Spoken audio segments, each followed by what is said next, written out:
Imagine letting your kids walk a mile and a half in the freezing Chicago winter darkness, just to see a movie they have already seen 10 times. Right. It's a completely different reality to consider. It really is. I mean, if you were listening to this today, your mind probably jumped straight to GPS tracking, Amber Alerts and smartphones. Absolutely. But in 1956, that level of independence wasn't considered negligence. It was completely normal. It was just how life worked. It was the standard routine for families in that era. Exactly. But on the night of December 28th, that normal, innocent routine triggered one of the most baffling, tragic, and severely botched investigations in American history. A case that truly changed the region forever. Welcome. You are joining us for an extensive, feature-length exploration of a historical mystery that fundamentally altered the fabric of a community. Yes. Our mission is to carefully examine a comprehensive stack of historical archives, case files, and summarized records detailing the 1956 disappearance and murder of Barbara and Patricia Grimes. And we have a vast amount of material to cover. We do. And we're going to look at every single angle of this case with the seriousness it absolutely demands. It is difficult to overstate the profound gravity of this case. This investigation, it truly shattered the innocence of Chicago. It really did. It remains one of Cook County's most infamous cold cases. And we will be tracing its impact starting from the victims' biographies all the way to the present era. Because the scale of this was just massive. Unprecedented. The sheer volume of resources dedicated to finding these girls and the subsequent controversies surrounding the investigation make it a pivotal moment in the history of American law enforcement.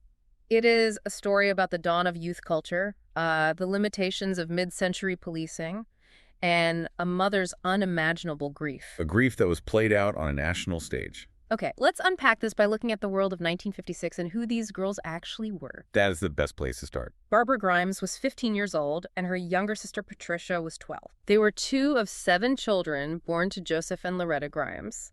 And it is a detail worth pausing on that their parents had divorced in 1951. Yes, which is significant context for the 1950s. Exactly.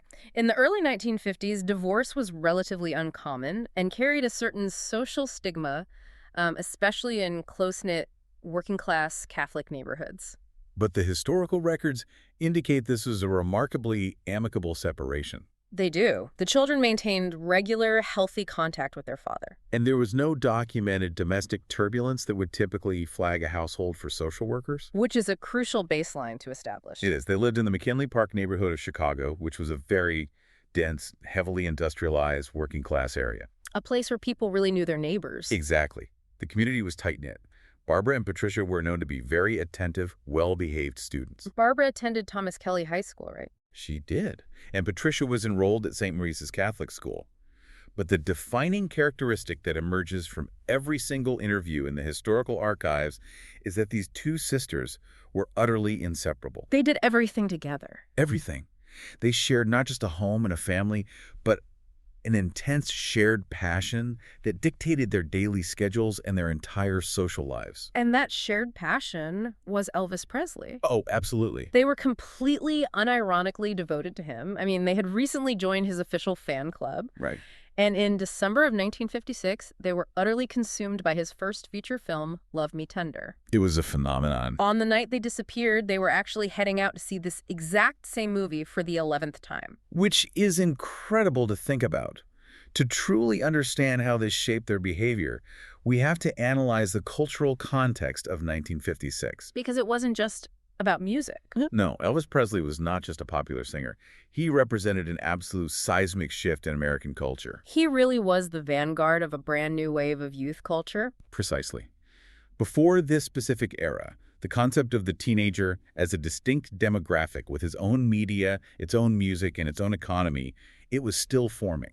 Elvis catalyzed that demographic into a cultural force. So the girls' innocent obsession was highly relatable for millions of young people across the country. It was their way of participating in a broader cultural movement that felt entirely their own, separate from their parents' generation. Exactly. It makes me think of modern-day super fandom, but with a massive logistical difference that we often take for granted.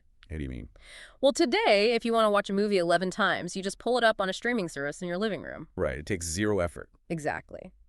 In 1956, seeing a movie 11 times required immense physical effort and relentless dedication. It really did. It meant coordinating schedules, walking to a physical theater in the freezing, brutal Chicago winter. And paying for a new ticket every single time. Right, and sitting in the dark for hours. It was a true physical commitment. It wasn't passive consumption, it was an active pursuit. And it was a pursuit that entirely structured their lives outside of school and their mandatory chores. Because they had a lot of responsibilities at home. They did. Aside from this fandom, they were, by all accounts, very ordinary, happy girls. A friend of their older sister, Teresa, a woman named Rosemary Chodor, recollected their personalities for the investigative records. What did she say about them? She noted that they grew up with very little money, but they were incredibly happy. Because their mother worked incredibly hard to support 7 children, the girls were assigned strict housework duties. Like scrubbing and mopping the floors. Right, Yeah. exactly.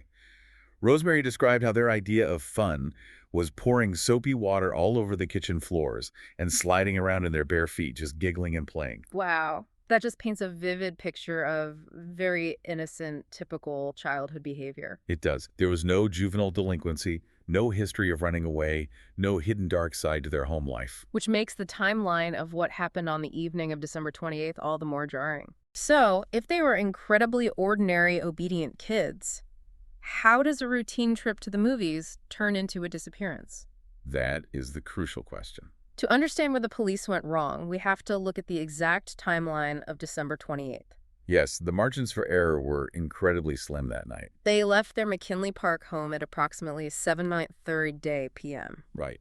Their destination was the Brighton Theatre, which was located about 1.5 miles away. The financial details of that evening are meticulously recorded in the police files. And this becomes extremely important later when evaluating theories of them running away. Because they had almost no money. Exactly. Hmm. They left home with exactly $2.50. Wow. To put that in perspective for you, that is the equivalent of about $30 in the present era. So not a lot of capital to start a new life with. No. $1.50 of that total was specifically earmarked for their admission to the theater. And another 50 cents was budgeted for 2 boxes of popcorn. I am trying to picture the logistics of a night out in 1956 for 2 young girls. So they basically had exactly what they needed and not a penny more. Yes. The final 50 cents was specifically kept hidden. Right. Barbara was instructed by her mother to keep that 50 cents zipped securely inside her wallet. To pay for the bus fare home, just in case they opted to stay for the second screening of the double feature. And they had strict, unambiguous instructions from Loretta to be home before midnight. And the initial part of their evening went exactly as planned. We know this for a fact, right? We know this with absolute certainty because a school friend of Patricia's, a girl named Dorothy Weinert, was also at the Brighton Theatre that night. Oh, okay. Dorothy was seated directly behind Barbara and Patricia during the first screening of the film. So she had a clear view of them. She did. At approximately 9:30 p.m., during the intermission of the double feature, Dorothy and her younger sister decided they were ready to leave the theater and head home. And as they were leaving... As they were exiting the lobby, Dorothy explicitly recalled seeing the Grimes sisters queuing up at the concession stand to purchase their popcorn. And Dorothy reported to the police that they were in very good spirits. Yes. There was absolutely nothing untoward in their demeanor, nothing to suggest they were anxious, looking over their shoulders, or meeting anyone illicitly. They were just 2 girls buying popcorn halfway through a movie they loved. Because they chose to stay for the second screening of Love Me Tender, their mother, Loretta Grimes, calculated the one time and knew the movie would end in time for them to catch a bus. Right, and return home by approximately 11:45 p.m. She knew those bus schedules intimately. She did. So when midnight arrived and the girls had not walked through the front door, the timeline of panic officially began. If you put yourself in Loretta Grimes' shoes in 1956, the isolation is terrifying. It is hard to even comprehend now. The sun goes down, the buses stop running as frequently, and you have absolutely zero technological recourse. You cannot text them. You cannot check their location on a map. You just have to sit by a rotary phone and wait. Right. At midnight, Loretta sent 2 of her older children, 17-year-old Teresa and 14-year-old Joey, out into the bitter winter night. To wait at the bus stop closest to their home. Teresa and Joey stood shivering in the cold and watched 3 successive buses drive by. And neither Barbara nor Patricia stepped off any of those buses. After the third bus passed without their sisters, the siblings returned to the house to deliver the agonizing news to their mother. If we connect this to the bigger picture, you can see how rapidly a completely ordinary, routine night turned into a parent's absolute worst nightmare. Instantly. Loretta Grimes did not wait until morning to take action. After making frantic calls to the girls' friends and finding no trace of them, she contacted the Chicago Police Department. And filed official missing persons reports at 2:15 a.m. on December 29th. She knew intuitively, immediately, that something was terribly wrong. This is entirely out of character for them. Which brings up a crucial point regarding their established routine. The girls always walked or took the bus. Always. They had the bus fare secured in Barbara's wallet precisely for this reason. So, why might the girls have deviated from their strict routine of taking the bus that night? That is the... Do the case files suggest they might have met someone they trusted? Someone who offered them a ride to escape the freezing cold? That is the pivotal question that investigators wrestled with for decades.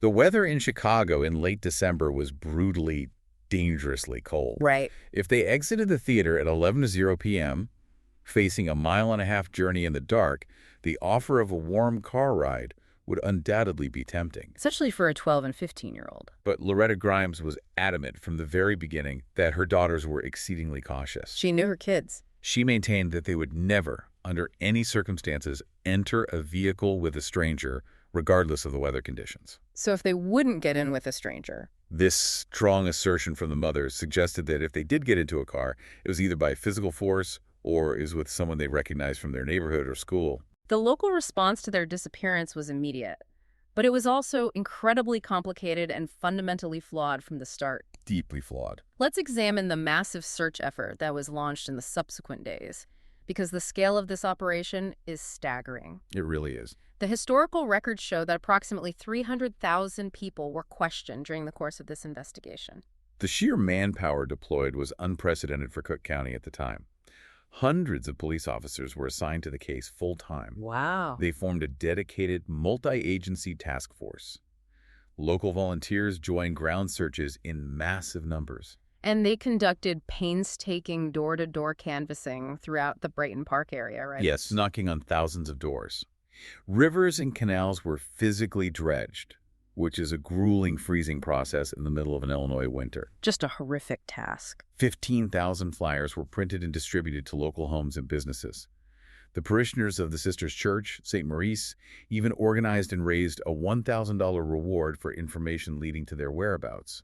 The entire community mobilized. They absolutely did. But despite all of this community mobilization, the early police theories were severely flawed. Yes, they were. Investigators initially dismissed the parents' fears entirely. Instead of treating it immediately as an abduction, law enforcement suggested the girls were simply runaways. Or that they were voluntarily staying with boyfriends to avoid getting in trouble for missing their curfew. Which goes against everything their mother said about them. We have to unpack the psychology of the runaway theory and why law enforcement defaulted to this assumption so readily. Okay, why was that?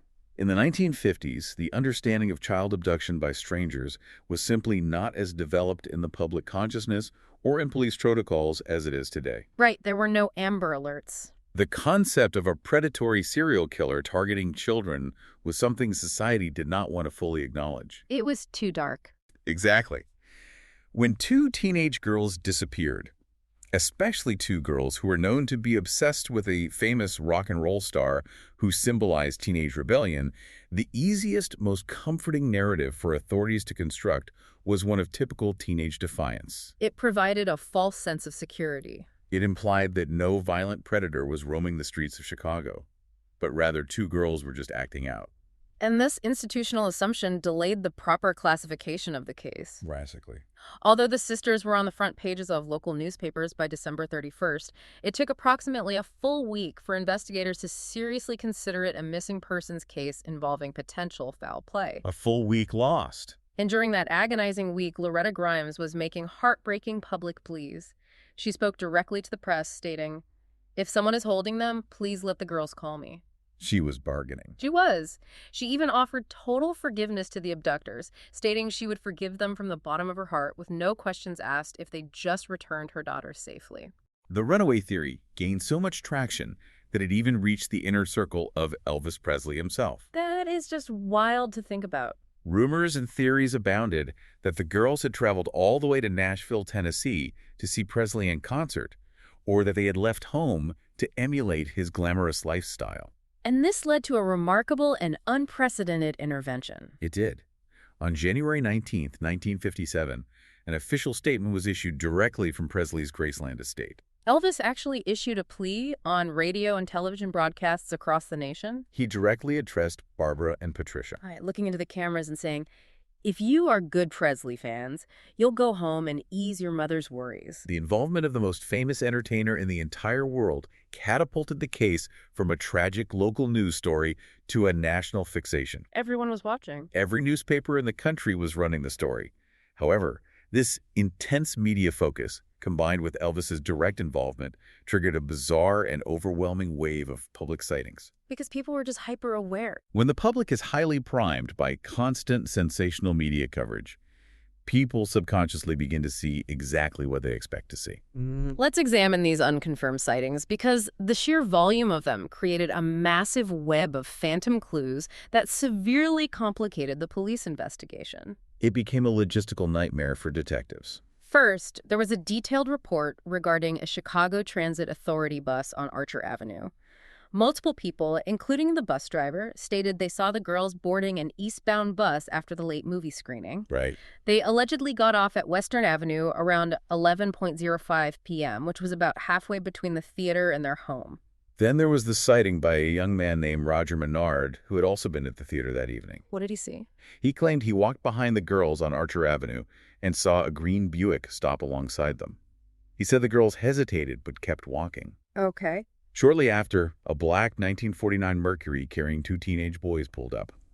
According to Menard's statement to police, the girls just giggled at the boys and continued walking toward their home. Later that same night, around 11:30 p.m., two teenage boys named Ed Lorden and Earl Zastro reported seeing the sisters on 35th Street. Right. Very close to home. They claimed the girls were giggling and playfully jumping out of doorways at each other, just 2 blocks from their house. And the sightings continued into the next day. A security guard named Jack Franklin claimed he gave directions to 2 young girls who were remarkably rude and abrupt to him on the morning of December 29th. As the days passed, the reports became increasingly disparate geographically. It really spread out. A classmate of Patricia's was absolutely adamant she saw her walking past a local restaurant with 2 unidentified girls. A railroad conductor reported seeing them on a train near the Great Lakes Naval Training Center, claiming they were actively searching for 2 sailors they had met. Just completely different narratives. The owner of a restaurant on West Madison Street claimed he saw them at 5:40 a.m. on December 30th, stating Patricia appeared too physically sick to walk without staggering. And then there was the Englewood Kredge store sighting. On January 3rd, 3 different employees working at a department store record counter claimed they saw both girls there. And noted that they were specifically listening to music by Elvis Presley.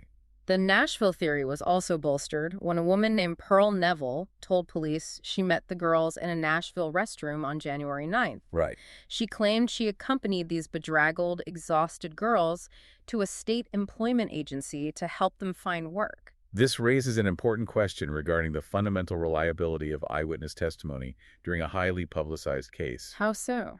How many of these sightings were genuine misconnections, and how many were simply the result of mass hysteria? Right. Memory is highly malleable.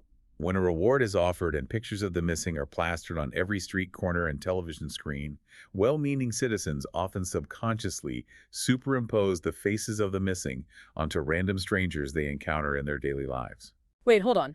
I buy the mass hysteria argument for the random sightings on the street. People see 2 teenage girls laughing, they think of the missing girls. Sure.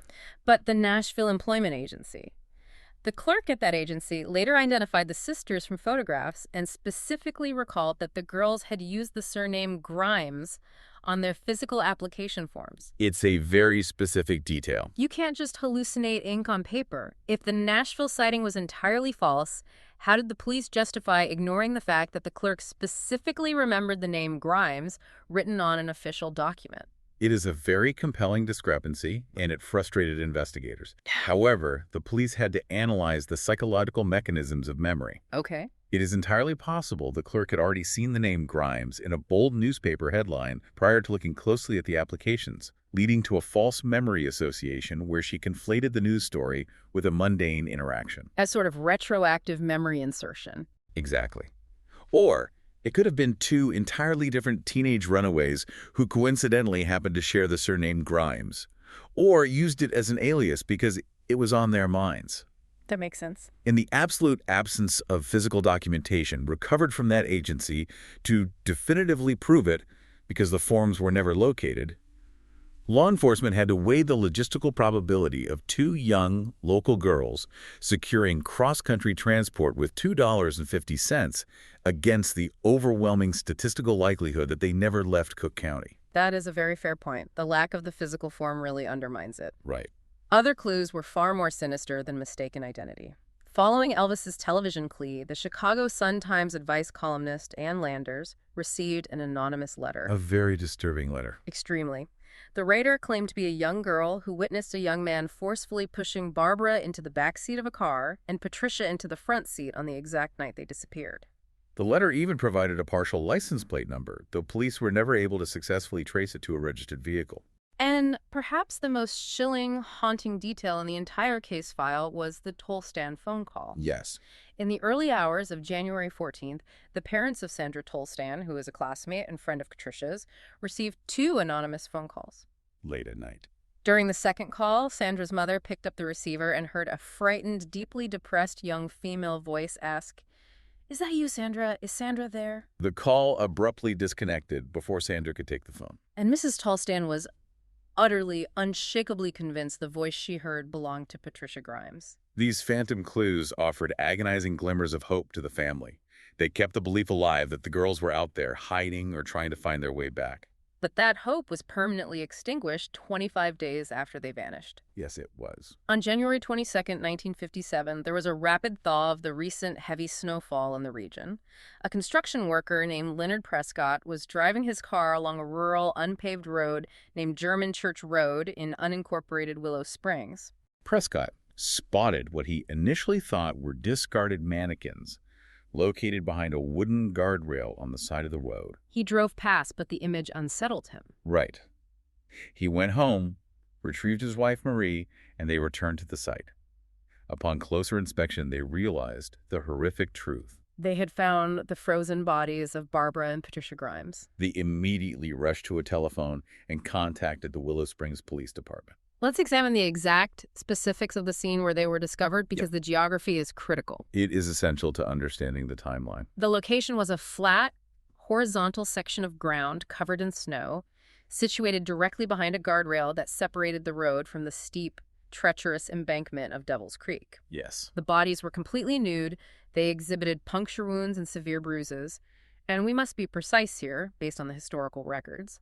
The bodies showed clear signs of severe physical assault, strongly indicating that the girls had been held captive and subjected to violence before their deaths. The logistics of the body disposal at that specific location tell a distinct story to forensic investigators. What did they deduce from the placement? Because the bodies were found just over the guardrail, resting on a flat section of ground before the steep drop-off of the creek, investigators deduced the perpetrator did not have the time, the strength, or the lighting to carry them far into the woods. They were just dumped quickly.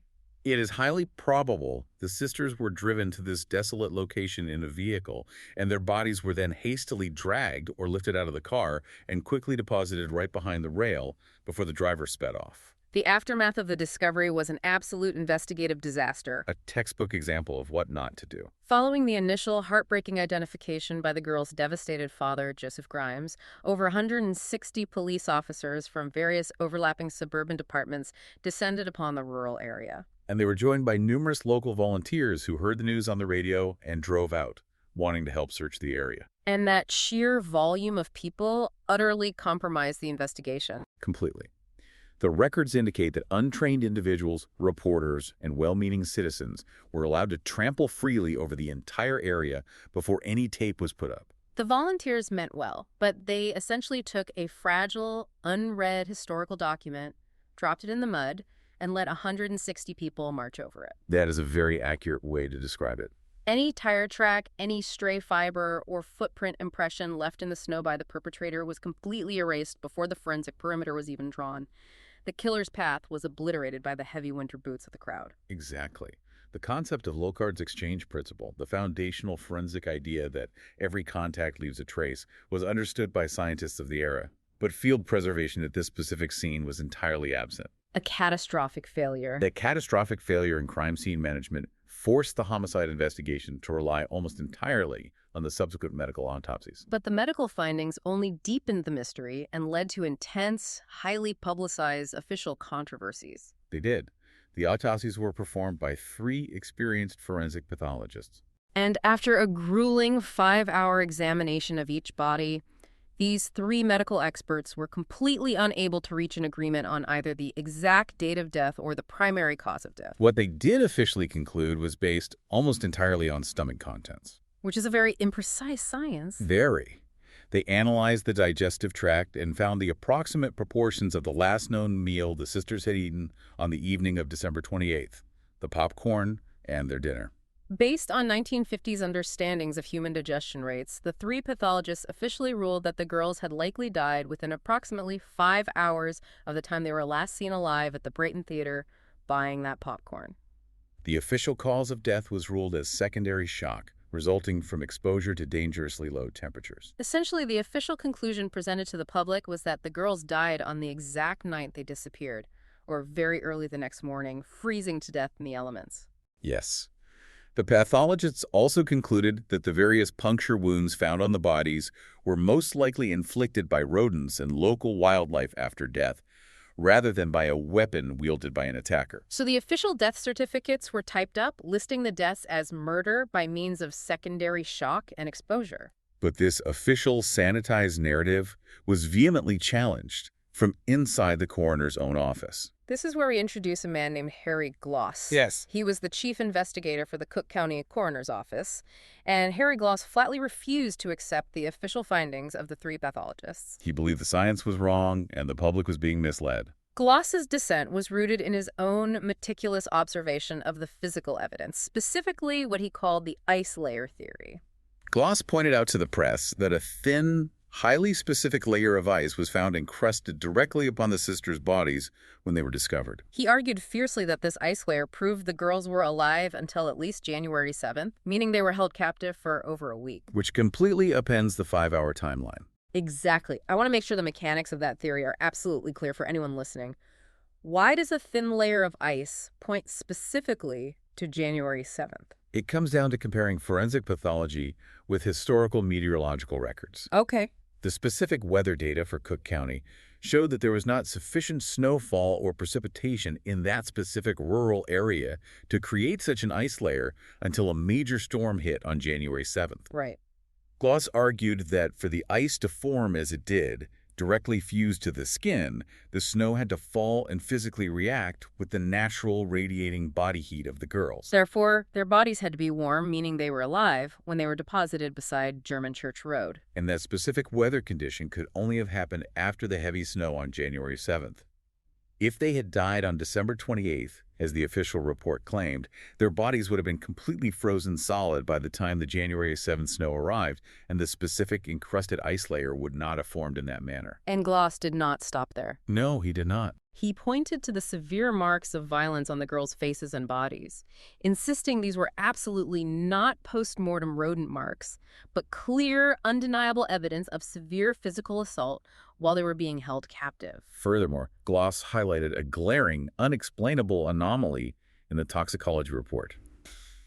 Curdled milk was found in Barbara's stomach. This is a highly critical piece of forensic evidence. Barbara was not known to have consumed milk at her home before leaving for the theater, nor did she buy milk at the concession stand. The presence of curdled milk in her digestive tract strongly contradicted the theory that her stomach only contained the popcorn and dinner from December 28th. It indicated almost without a doubt that she was fed at some point after her abduction, reinforcing the theory of prolonged captivity. Gloss went directly to the press with his findings. He accused the officials of deliberately suppressing the evidence of prolonged captivity and severe physical assault. He argued that the authorities wanted to quickly close the book on the case to protect the girls' reputations and to spare their mother, Loretta, the unimaginable, haunting anguish of knowing her daughters suffered in captivity for days. The political fallout from his accusations was swift and ruthless. He was fired, right? Yes, for refusing to retract his statements and align with the official 5-hour exposure theory, Harry Gloss was fired from his position by the coroner. Gloss maintained until the end of his life that his firing was purely politically motivated, a blunt administrative mechanism to silence an inconvenient truth that exposed the glaring flaws in the official pathological reports. Because the forensic experts were publicly fractured, and the physical crime scene at Devil's Creek was completely destroyed by foot traffic, the police were entirely devoid of physical evidence. They had no fingerprints, no weapon, and no tire tracks. Nothing. They had to rely heavily on suspect interrogations, which led them down a desperate path of bizarre and ultimately fruitless arrests. Let's examine the first major suspect the police zeroed in on, a man named Edward Bedwell. Edward Bedwell was a 21-year-old drifter. He was semi-literate, worked occasionally as a dishwasher in a Skid Row restaurant, and importantly, he was noted to bear a very strong physical resemblance to Elvis Presley. The police received a tip from the owners of the restaurant where Bedwell worked, claiming he had been seen with two young girls resembling the Grimes sisters early on the morning of December 30th. Bedwell was arrested and subjected to 3 grueling, relentless days of interrogation by Chicago detectives. At the end of those 3 days, the police triumphantly produced a 14-page confession signed by Bedwell. In this typed document, Bedwell claimed that he and a mysterious accomplice had spent several days with the girls, fed them hot dogs, severely beaten them, and then thrown them into a snow-filled ditch. What's fascinating here is the psychological phenomenon of false and coerced confessions, which was simply not as widely understood by the public or the courts then as it is now. The public and the police were desperate for closure. The pressure from the mayor's office to close the biggest case in Chicago's history was immense. Bedwell was an incredibly vulnerable suspect. He was later officially classified in medical records as a mentally challenged individual. He was easily manipulated and broken by intense, prolonged interrogation tactics where sleep deprivation and suggestive questioning were common practice. And the physical evidence completely dismantled his confession almost immediately. The autopsy, the exact same autopsy that sparked so much controversy regarding the timeline, found absolutely no trace of hot dogs in either victim's digestive system. Furthermore, Bedwell had an ironclad documented alibi. Investigators checked his time cards from his dishwashing job. The paper records proved definitively that he was clocked in at his workplace from 4:19 p.m. on December 28th to 12:30 a.m. on December 29th. He was physically washing dishes at work during the exact window the girls were abducted. Once Bedwell secured competent legal counsel, he immediately recanted the confession. He testified that he was held in custody for days, exhausted and terrified, and believed the police would finally let him go to sleep if he just signed the paper they aggressively put in front of him. He reported being subjected to severe threats and psychological coercion. All charges against him were officially dropped in March of 1957. The systemic desperation to find the killer had nearly resulted in a completely innocent, vulnerable man taking the fall for a double murder. The case files reveal other suspects that highlight just how desperate the authorities were to find anyone they could pin this on. There was Max Fleeg, 17-year-old teenager. Right. Because of specific juvenile laws in Illinois at the time, police were legally prohibited from subjecting a minor to an official polygraph test without proper authorization. So a police captain bypassed the law and persuaded Fleeg to take an unofficial one. During that illegal unofficial test, Fleeg allegedly confessed to the murders. However, because the test was administered illegally under the statutes protecting minors, the confession was entirely inadmissible in a court of law. But more importantly, beyond the legal technicalities, the police had absolutely zero physical evidence to corroborate a single detail, he said. They were legally forced to release him without charge, though it is a grim historical footnote that Fleeg was later incarcerated for an entirely unrelated murder years later. Here's where it gets really interesting. Okay. In January, while the police were chasing their tails, they received a call from a 53-year-old steamfitter named Walter Krantz.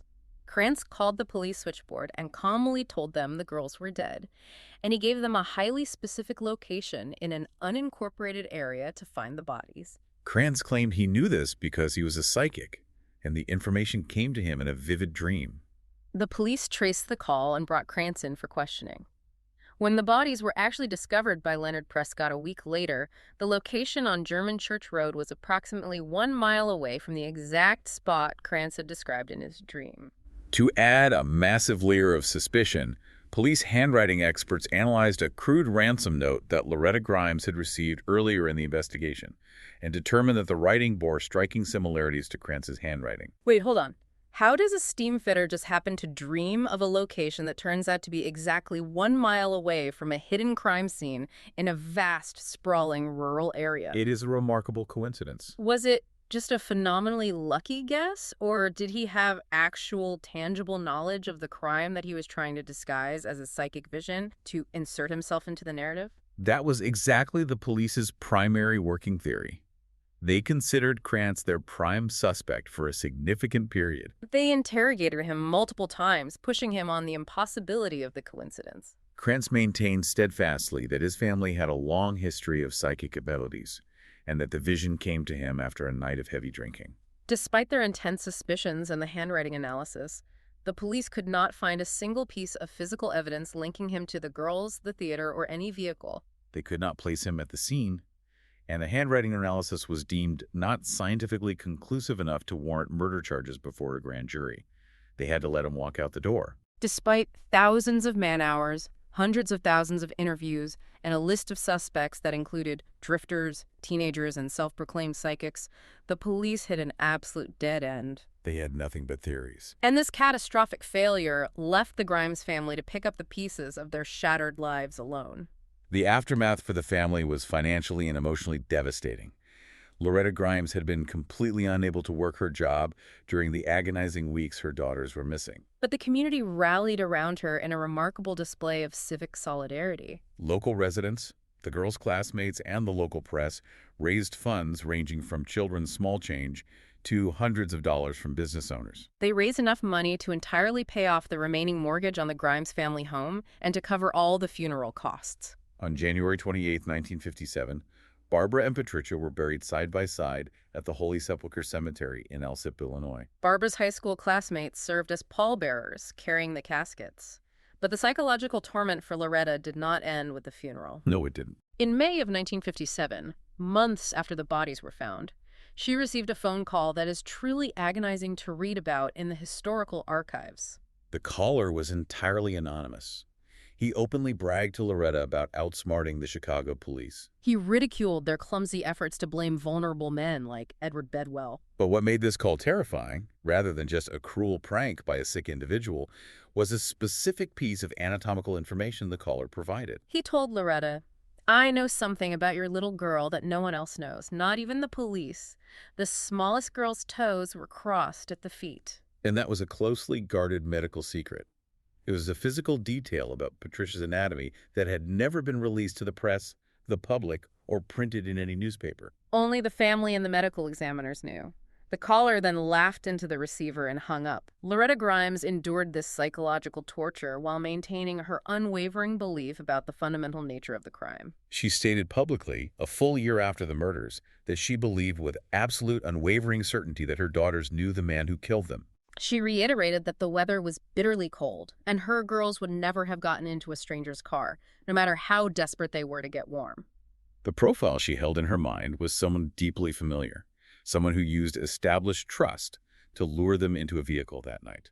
We trace this case from 1956 into the present era, and it refuses to stay buried in the archives.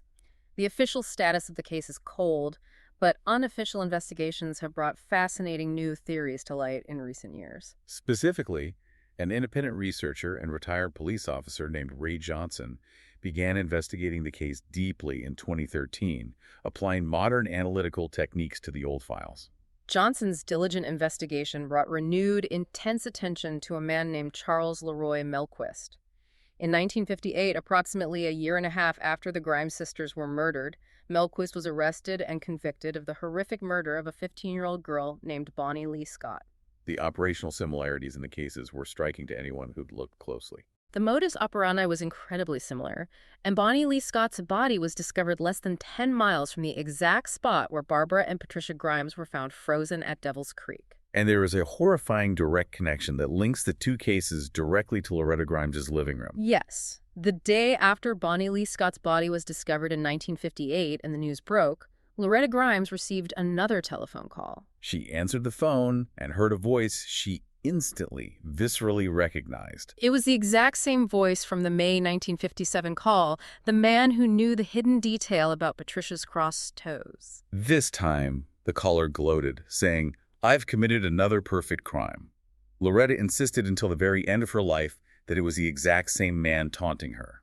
So what does this all mean? If Charles Melquist committed a functionally identical murder in 1958 near the same location, and the family is receiving these highly specific taunting calls at the exact time his victim is found, why wasn't Melquist immediately brought in and heavily questioned by Chicago police about the Grimes sisters? He was shielded by the rigid legal mechanisms and the systemic inefficiencies of the era.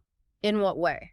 When Melquist became the prime suspect in the Scott murder, his defense attorney strictly and legally forbade him from being questioned by detectives about any other unsolved cases, specifically including the Grimes sisters. The police hands were tied legally. Furthermore, law enforcement in the 1950s suffered from severely fragmented jurisdictions. Different suburban police departments did not share information efficiently. There were no shared computer networks. Exactly. Information was shared via slow teletype machines or physical carbon copies. Serial offenders could easily slip through the cracks simply by crossing municipal lines, exploiting the absolute lack of a centralized, computerized database to connect their crimes. It is a profound, tragic reality that the answers to this mystery might have been hidden in plain sight the entire time, obstructed by clever legal maneuvers and bureaucratic jurisdictional silos. The lack of basic communication between neighboring police departments allowed potential suspects like Melquist to remain insulated from proper scrutiny. It really highlights the evolution of modern policing, but at such a terrible cost. It leaves you with a lingering, deeply chilling concept to ponder, the idea of the perfect crime. In an era before DNA profiling, before digital cell phone tracking, and modern forensic protocols, how many dark secrets from the 1950s have been taken to the grave? It is haunting to consider how many cases remain unsolved simply because of a single mismanaged, trampled crime scene or a dismissed coroner's report that was quietly buried for political reasons. It is a sobering thought. Thanks for listening.